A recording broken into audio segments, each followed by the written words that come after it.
گفتی در مورد گذشته دمیر یه چیزایی پیدا کن. منم برای همین کلی پول به اون آدما دادم. نامزد سابقشو پیدا کردیم. خب حالا چی شد؟ دختره به جای اینکه با تو باشه اومده از دمیر طرفداری میکنه. فرخ تو هیچی نمیفهمی. ایلولو دعوت نکردم که بیا با من باش. گفتم بیا فقط اینجا حضور داشته باش. باشه، اما این به چه دردی میخوره؟ منتظر میمونیم و میبینیم. منتظر میمونیم و میبینیم؟ یعنی نقشت این بود براک؟ به نظرم بعد از تصادف تو یه چیزی شده کله ملت به جایی خورده. ها؟ فرخ چرت و پرت نگو. این وضعیت جوریه که من نباید زیاد مداخله کنم چون خودش خود به خود حل میشه. این مشکلات چجوری میخوان خود به خود حل بشن آیا؟ این دختره همون دختریه که دمیر 2 سال قبل میخواست باشه ازدواج کنه. وقتی حلقه رو بهش داد فکر میکرد تا آخر عمر خوشبخت میشن. رفتن ایلول هم دمیر رو بدجوری داغون کرده. راستش من شخصا ندیدم دمیر خان ناراحت بشه جان تو. نشون نمیده. برای اینکه ناراحتیشو مخفی کنه بین خودش و بقیه فاصله میذاره. اما وقتی دلیل ناراحتیش اینقدر بهش نزدیک باشه نمیتونه جوری رفتار کنه که انگار هیچی نشده. یعنی دیگه نمیدونم اونا موقع مرور خاطرات گذشتهشون همه جا رو ویرون میکنن یا دوباره شعله‌ور میشن یا اینکه دمیر قاطی میکنه و سر کار مرتکب یه اشتباه بزرگ میشه. خلاصه نمیدونم هر کدومش رو انجام بده واسه من خوبه. جایی هم که اون اشتباه کنه من ازش استفاده میکنم. باشه استفاده کن.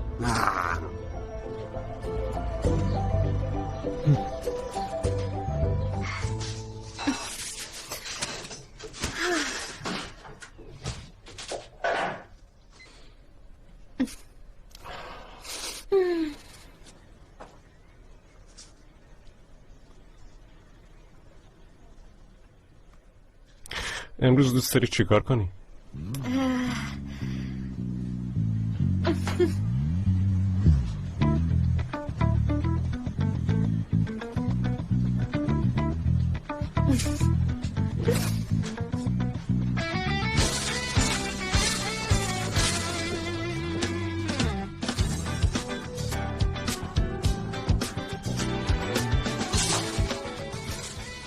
اینجا یه خورده یه جوری نیست؟ آره انگار خوب نشده. به حالت قبلی برش کردیم. نه بر نگردونیم. اما اینجا خونه یه لروکس نباشه. خونه یه لروکس و دمیر باشه. اونجوری باشه؟ باشه پس شروع کنیم.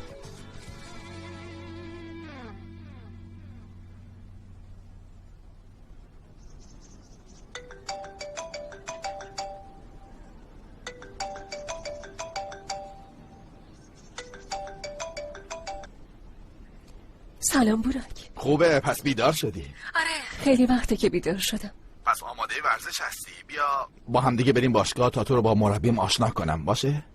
ممنون که به فکرمی اما نمیتونم بیام چون هنوز وسایلمو جابجا نکردم. باشه اگه حوصلت سر رفت خبر. باشه بهت خوش بگذره بوراک. میبینمت.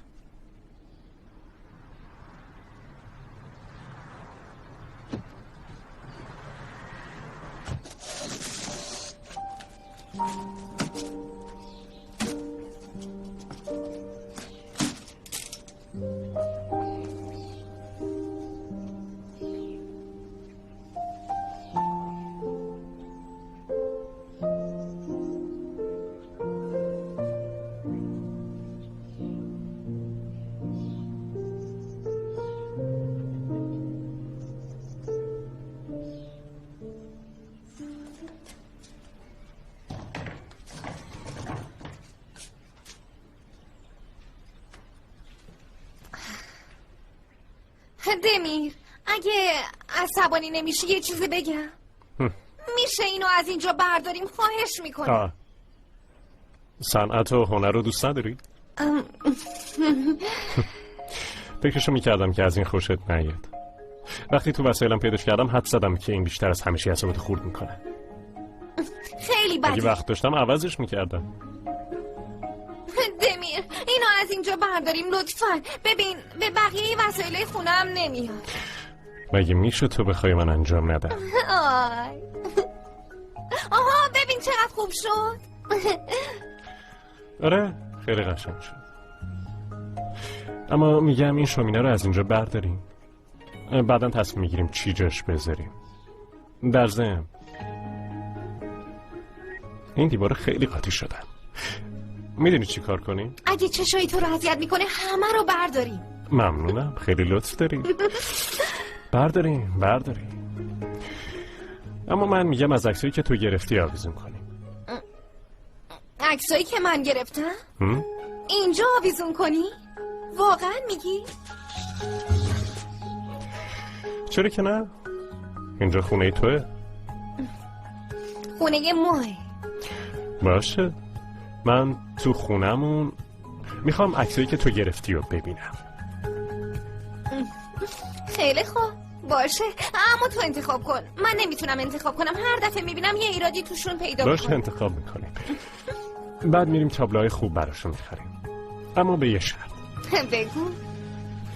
یه چند تاشو با هم چاپ میکنیم، تا هم بهم یاد میدی. اوه، قراره من به دمیر رندیل یه چیزی یاد بدم. خیلی هیجان دارم.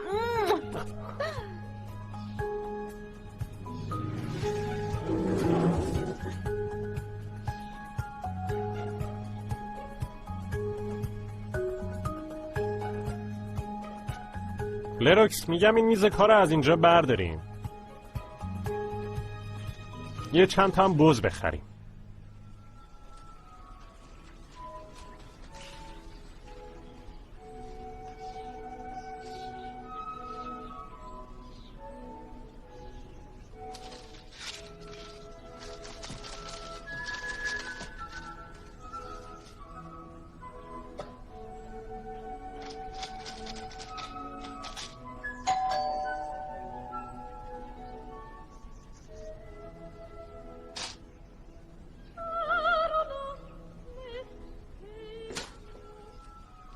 سلام. مگه نرفتی بودی باشگاه؟ اومدم کمکت کنم. از کجا فهمیدی که به کمک نیاز دارم؟ واقعا میخوای کل روز تنهایی همینا رو بچینی؟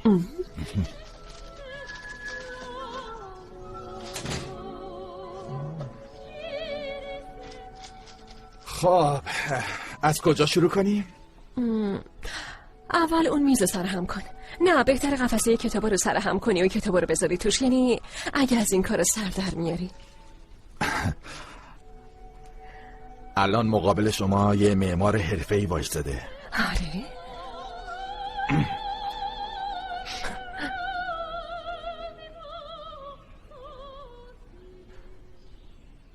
خیلی خوب. ابزار اینجا کجاست؟ توش نبود. باشه بی خیال، یه جوری حلش میکنم.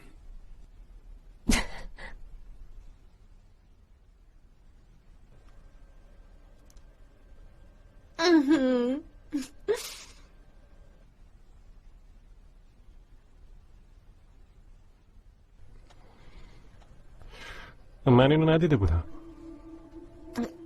منظورت چیه ها؟ چیز تو حافظه دوربینت 20,000 تا عکس داری، همون دیجیتالیه، اونو میگم. آی رفت. آخ دمیر، از دست تو حواسمو پرت میکنی. زیادی اون تو نگهش داشتم. میتونم یه چیزی بپرسم؟ نه خیلی نپرس، اما میتونی چراغو روشن کنی. باشه.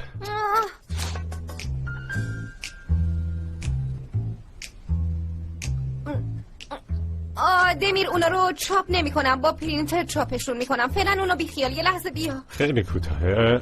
کنجکاوم که یه چیزی ببینم. این عکس یه لحظه نگاش کن. خب داری قهوه برام درست میکنی؟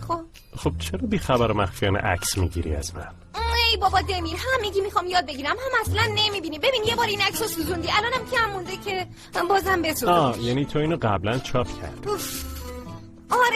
آره بی خبر ازت عکس گرفتم، چاپ هم کردم، یعنی حداقل کار کردم. تو هم اومدی اینجا رو گشتی و فهمیدی الان چرا کاری میکنی خجالت بکشم؟ اصلا به اون نیت این سوالو نکردم، جدی میگم. یادت صبح به عکسایی که یکی دیگه گرفته بود حسودی میکردی؟ اگه میخوای ازم عکس بگیری بهتره به من خبر بدی، اون وقت میتونم واسه جس بگیرم. فقط میخواستم همینو بهت بگم. فهمیدم، ممنونم. اما عکسای بیخبر رو بیشتر دوست دارم. حالا بیا دیگه به این برسیم. این یکی رو تو دیگه چاپ کن. اصلا به حرفای من گوش ندادی. ببینم چیزی یاد گرفتی؟ اما این بی‌انصافیه، اینطوری نه. ای بابا کجای این بی‌انصافیه؟ تو از من عکس میگیری و چاپ میکنی. منم میخوام عکسای تو رو بگیرم. یعنی چی الان؟ نه الان نه. منم تو عکاسی طرفدار حالت طبیعی هستم. برای همین بیخبر ازت عکس. ببین اگه خوب نشه کلامون میره تو همون. دیگه اونجاشو نمیدونم. تو هم دیگه باید به رفتار و حرکات توی خونه دقت کنی. منم دوربینمو بهت نمیدم. وای چه راه حل خوبی. یه دونه جدیدشو میخرم. اوف دمیر.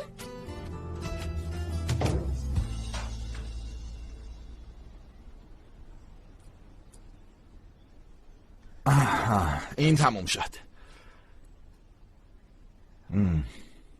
ایده دکوراسیونت قشنگه. ببینم به این مشتم میزنی؟ هر روز صبح نیم ساعت. واقعا اینطوری مش نزن، مچت آسیب میبینه. ببین باید مچت صاف بگیری، بعدش از شونه. دقیقاً. پس بگو چرا اینقدر آرومی؟ تمام انرژی تو سر این خالی میکنه. یکم بوکس، یکم یوگا. به تو هم توصیه میکنم، برات خیلی خوبه.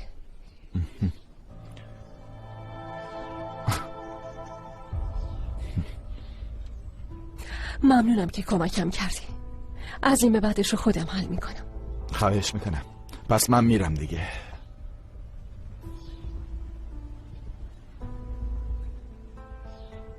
بروک، یادت دیروز یه مشتری برای قسمت سازه شرکت گرفتیم؟ راستش از همون اول قبول میکردن که با دمیر کار کنن، اما بعدش چی شده که فهمیدن بین دمیر و دختر یلدریم اتفاقی افتاده و کار هتل رو برای همین از دست داده بوده. این کارو نکن. اگه میخوای ضربه بزنی. فهمیدم. تو بوکس خیلی بهتری، باید مراقب باشم. بد نیستم، اما اونی که تو بوکس خیلی خوبه دمیره. توصیه میکنم مراقب باشی.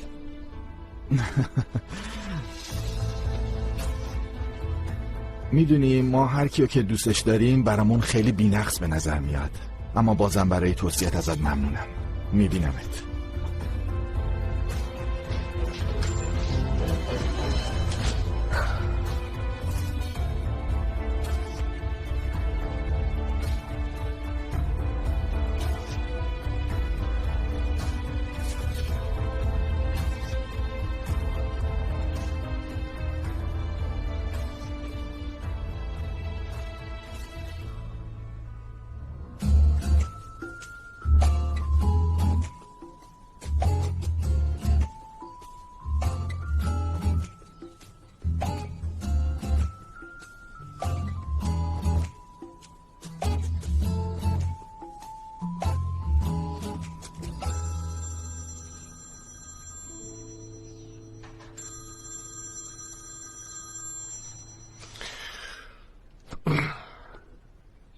بله عزمی خانم. الو دمیر خان، ببخشید آخر هفته مزاحمتون شدم اما بفرما عزمی خانم، مشکلی پیش اومده؟ نه مشکلی نیست، اما اون مشتری بخش سازه که گرفتیم برای دوشنبه صبح درخواست جلسه کردن. همچین چیزی آخر هفته میگن؟ اگه میخواین بگم برنامه‌شون پره. نه نیازی نیست، میره. شما جزئیاتو برام ایمیل کنین باشه؟ البته دمیر خان، کاری هست که من میتونم انجام بدم؟ نه ممنون عزمی خانم، آخر هفته خوبی داشته. منم ممنونم همچنین. چی کار میکنن ها؟ دعوا که نمی کنن. لروکس پیشش بود داره؟ ای اگه صداش بی حوصله بود بریم یه کاری بکنیم از این ای بابا وایسی، این طرف رئیس منه، در مورد کار حرف زدیم. اما صداش خیلی خوب به نظر می اومد، حتی خیلی گرم بود. خدا رو شکر، خدا رو شکر، خدا رو شکر. فکر. البته خب تو هر روز سر کار اونا رو با چشای خودت میبینی، اما آخر هفته که میشه ما مضطرب میشیم نکنه یه وقت با هم دیگه دعوا کنن از میه. آره تو خونه هم نباید تنهاشون بذاریم، یعنی باید به یه بهونه ای هر از گاهی بهشون سر بزنیم. شما نگران نباشین، همه چی تحت کنترل ماست، ما حلش میکنیم. زود باشیم به کارمون برسیم، زود باشیم.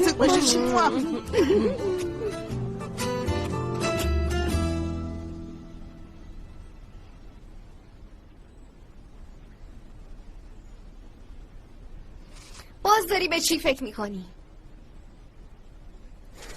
مشتری جدید. دوشنبه صبح در مورد مکان‌های اطلاعات میخواد.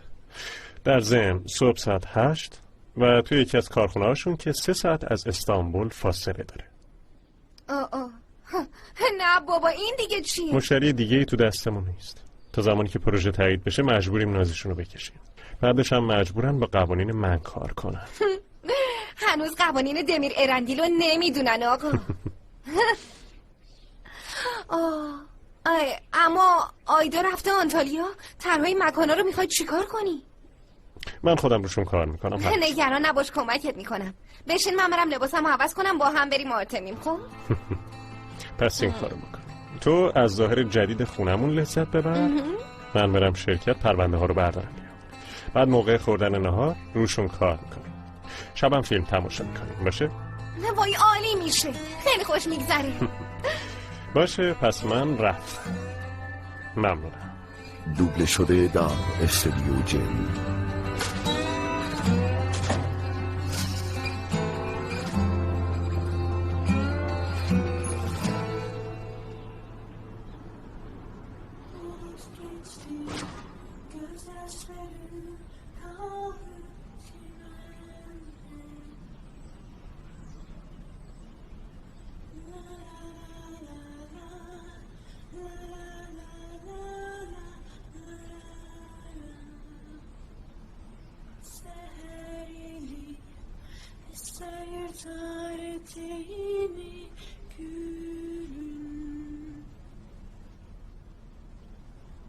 Güle baktıkça çırpınır yüreği bülbülün. Bu yıldızlı gökler ne zaman başladı dönmeye, kimse bilmez, kimse bilmez.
دمیر تو کی اومدی؟ ندیدمت. چند دقیقه پیش. نخواستم مزاحمت بشم. بهت خبر دادن آره موضوع جلسه دوشنبه رو؟ آره نظمیه خانم زنگ زد. منم داشتم رو بودجه کار میکردم. میخوای قهوه بخوریم آره؟ من میرم. موفق باشی. تو هم همینطور. تو مشتری رو قانع کردی که یه بار دیگه با ما جلسه داشته باشن. جلسه اون وقت صبح هم تو ترتیب دادی؟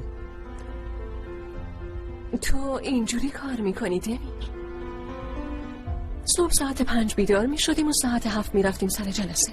مشکل چیه؟ مشکل اینه که همکاری که قراره باش کار کنم الان خارج از استانبوله. بنزه کافی به این وقت ندادی تا آماده بشم. الان داری برای کار کردن شکایت میکنی؟ دمیر ارندی، این باید اولین بار باشه. به زور میشد تو را از سر میز کارت بلند کنی. آره همینطور بود، اما اون واسه زمان دیگه بود، واسه گذشته.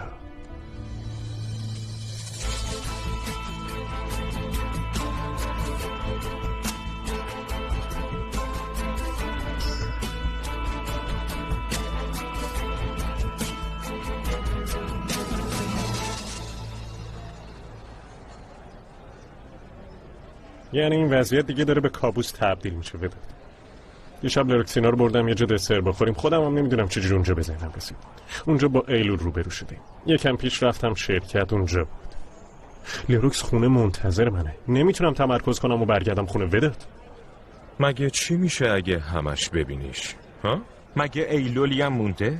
موضوع تموم شده رفته پیکارش. این موضوع دیگه به تو ربطی نداره. مشکل ایلوله، اون نمیتونه فراموش کنه. اونطوری نمیشه دیگه وداد. دختره حتی وجودش هم کافیه که همه چی رو خراب کنه. دیشب دیگه طاقت نیاوردم، خواستم با لروکس حرف بزنم. یعنی دیگه نمیدونم چهرم صدام چه شکلی بود که هنوز شروع نکرده دختره گریه کرد. رسما داغون شدم. دمیر، محض رضای خدا دختره رو ناراحت نکن. ببین همینطوریش هم میترسه که تو رو از دست بده. تو این دختر رو کم اذیت نکردی. در ضمن تو مثل اون نیستی. تو با کسی ارتباط نداری، ریشه نداری، مسئولیتی نداری. فردا به سرت بزنه تو کشور دیگه کار پیدا میکنی و میذاری میری. به نظر دختر حق نداره بترسه؟ من به هیچ وجه کاری که ایلول با من کرد و با لروکس نمیکنم، با هیچ کس نمیکنم. این چیزا با حرف زدن نمیشه دمیر خان. یکم با دختره وقت بگذرون. ببین چقدر خوب دختره میخواد باهات وقت بگذرونه. اون وقت تو اینجایی. یکم اجازه بده این دختره نفس بکشه. از راز نگه داشتن متنفره، اونم وقتی هر روز تو چشش نگاه میکنه. لروکس تو بدترین زمان ممکنه تو بدترین شرایط با من بوده، میفهمم اینو، کاملا درک میکنم. پسر منم نمیگم که بهش نگو، میگم یکم بهش زمان بده. یکم زمان بده، بذار یکم آروم بشه، از احساساتت مطمئن بشه، بعد برو پیشش جلوش همه چی رو توضیح بده. اونجاشو میدونم وداد، اما بگذاریم. من برمیگردم خونه، دختره رو منتظر نذارم. البته منتظرش نذار. زیادم به اون ایلول فکر نکن. به زندگی خودت برس پسر. چقدر راحت اونجا نشستی واسه خودت داری نصیحت میکنی وداد. خب دیگه میبینمت. زیاد بهش فکر نکن. باشه تلاشمو میکنم.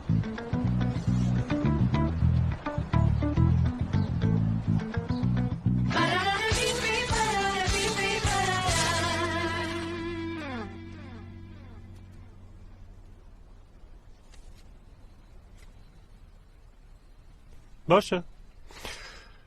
عملی کردن ایده اول خیلی راحته، اما چیزی که خیلی متفاوته اینه که طراحی ها مثل طرح‌های حدید مشخص و بی‌نهایت باشه، مثل ساختمون اپرا تو باکو. دقیقاً همینطوره.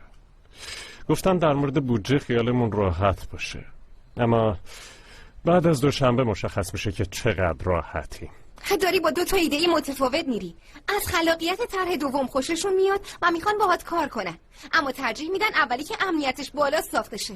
یعنی همه جوره این کارو میگیری. ممنونم لروکس خانم برای همراهیتون. خواهش میکنم دمیر.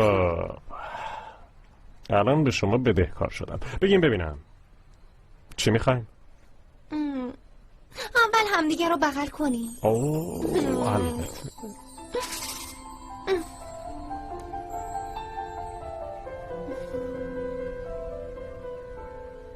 نه خب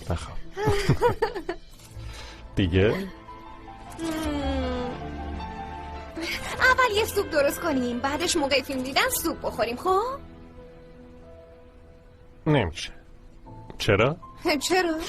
چون احتمالاً اون فیلمی که قراره ببینیم ترسناک خواهد بود و موقع خوردن سوپ تو گلمون گیر میکنه. اصلا نیازی نیست سرکی خودمون خفه نکنیم. نگران نباش، کمک‌های اولیه رو بلدم. بیا. واقعا نفس مصنوعی اینا هم بلدی؟ ببین اگه اونطوری منم بلدم. واقعا حتی اگه باور نمی کنی همین الان اینجا میتونم یه تیکش رو بهت نشون بدم. زود باش دمیر، کشش نده دیگه، زود باش، گشنمه. نه به اون موقع که کنار پیتزا به جای سوپ توست درست میکرد، نه به الان که سوپ عاشقانه درست میکنه. دمیر زود باش. اومدم.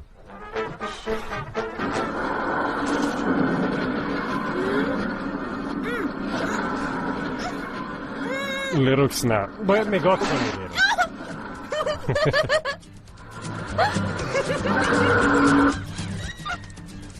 آب میخوای؟ یعنی چی؟ تو ترسناکترین قسمت فیلم آخه چطوری میتونی استوپا بزنی؟ لروکس زهر ترک شدی بابا، یکم نفس بگیر، به خودت بیا. تو که اصلا نترسیدی. ای بابا لروکس، برای چی بترسم؟ معلوم بود طرف میخواد از راه رو بیاد بیرون، معلوم بود. یعنی اصلا نترسیدی واقعا؟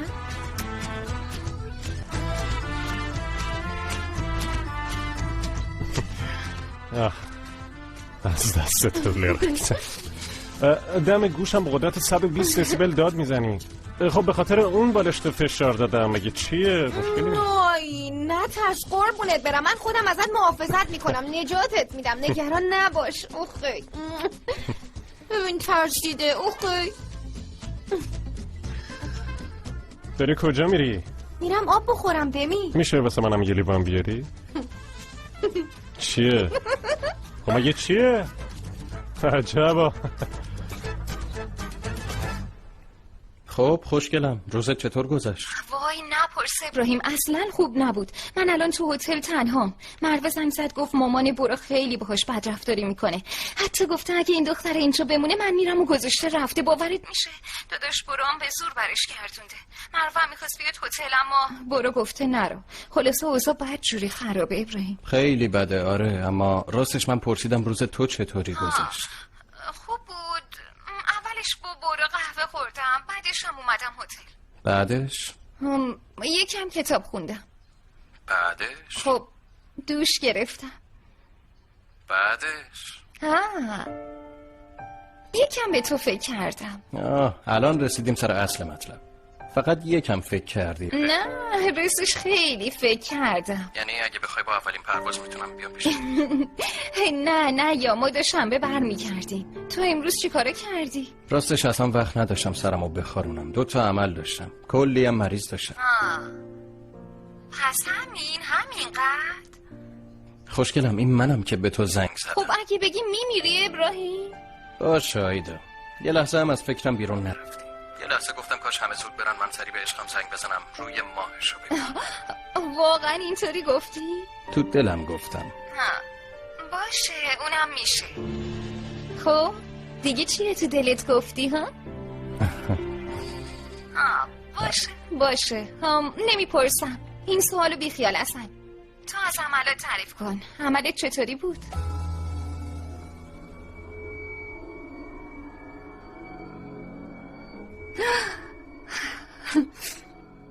وای راستش خیلی ترسناک بود. من واقعا درک نمی کنم، هم میترسی هم میخوای فیلم ترسناک نگاه کنی. این دیگه چجور کاریه؟ چون وقتی میترسم بدنم آدرنالین ترشح میکنه، اونم که خیلی خوبه. اینطوری میشه؟ وای تو واقعا اصلا نترسیدی؟ من به زوی تو نترسیدم بروز، از این مطمئنم. اصلا فکر نمی‌کنی مثل تو فیلم یه سری دیوونه شب بریزن تو خونت، اون وقت چی کار میکنی؟ نه فکر نمی کنم. به نظرم کسایی که میان باید بیشتر مراقب خودشون بشن. من چرا فکر کنم؟ آره حالا بیان میبینی خودت. تو رو خدا ببین چطوری داستان میبافه. اما گفته باشم از بالا داد بزنی نمیام. تو داد نزن، من داد نمیزنم. خیلی باید منتظر باشی. باشه زود باش، پاشو تنبلی کردیم، دوشنبه جلسه داریم.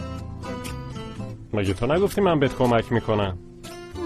خب کمکت کردم دیگه، ایده رو پیدا کردیم، خودت باید طرحشو بکشی. من الان میرم روی تختم مثل بچه‌ها میخوابم، تو هم تنها بشین اینجا تا ببینم میترسی یا نه. آقا دمیر اونی که جیغ میزد من نبودم، تو بودی.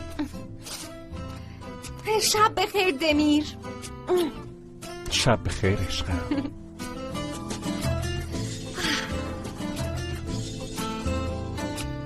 بازم نگاه میکنه. خیلی خندیدین. فکر میکنی میترسم؟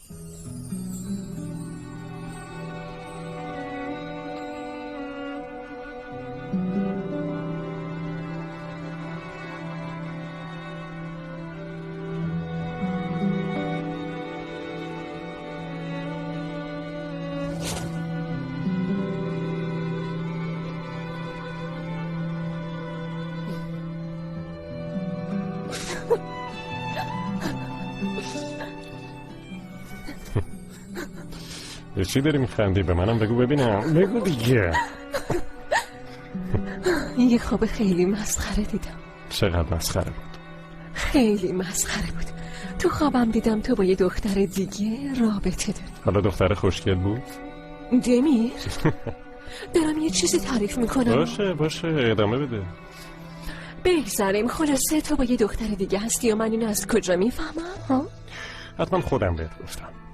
دمیر باشه ادامه بده. دمیر اون تیشرته که داری همونی که من خیلی دوستش دارم. اون تیشرت رو تصادفی تو تن اون دختره دیدم. چی میگی؟ خب تو با دختره چیکار کردی؟ اونجاش دیگه یکم پیچیده است. شاید یکم کشتمش. یه لحظه وایسا. کجا بود؟ به نظرم میدونی چی کار کنی؟ من اینو به تو بدم. این پیش تو بمونه.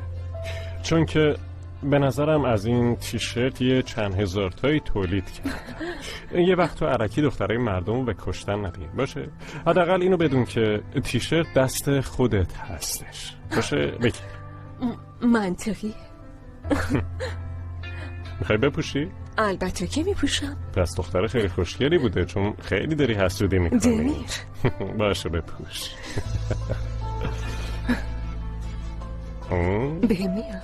عالی شده. خیلی بهت میاد. پس دختر خوشگل بوداره. نه بابا شوخی میکنم. بردت گرفت.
دوبله شده در استودیو جن.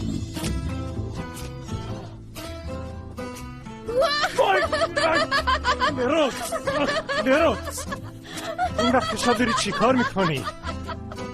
چند ساعت پیش رفتی تو رفت خوابت چرا نخوابی؟ دمیر الان با خواب خوردن بیدار شدم. به خدا دستم درد گرفت. ولم کن. باشه ببخشید. حواسم نبود. وای دیدی چجوری ترسوندمه. لروکس برو بخواب دیگه، خواهش میکنم برو بخواب لطفا. آی فدات بشم که رنگتم پریده. نبیدم کسی به ترسونت داخل. قربونت برم من. ترسیدی آره؟ لروکس درد داشت. ببخشید دیگه مسخرت نمی کنم. شب بخیر. اینجا تیمارستان. آی دمیر خیلی بامزه بود. خیلی آوردی لروکس؟ آوردم اصلا. تو اینجا چی کار میکنی؟ میشه بری بیرون لطفا؟ زود باش، معطل نکن خودتو بشور. سیمیت گرم منتظرته. کسی آخر هفته برام صبحونه درست نمیکنه جان. البته خب زندگی مجردی همینه دیگه. خب پس بگم یه املت خوب برای شما آماده بکنن. بیخیال. یعنی نگه داشتن یه گل اینقدر میتونه سخت باشه؟ مگه نه؟ با مرد اصلا معاشرت و رابطه و دوستی نداشته، یعنی اصلا این چیزها رو بلد نیست. الانم انگار با محرم خان داره ملاقات میکنه. خدا رو شو بقیه روزو اینجوری میگذرونیم. سلام قربان، مزاحم نیستم. خواهش میکنم در باز نکن، خودمونو به مردن بزن. جدی میگم. آی نه دمیر لروکس باز کن دیگه. زود باش لروکس من مهمون نمیخوام. زود باش دیگه لطفا. لروکس هم میدونه؟ نه اون خبر نداره، اما اینو اگه تو نگفتی پس کی گفته؟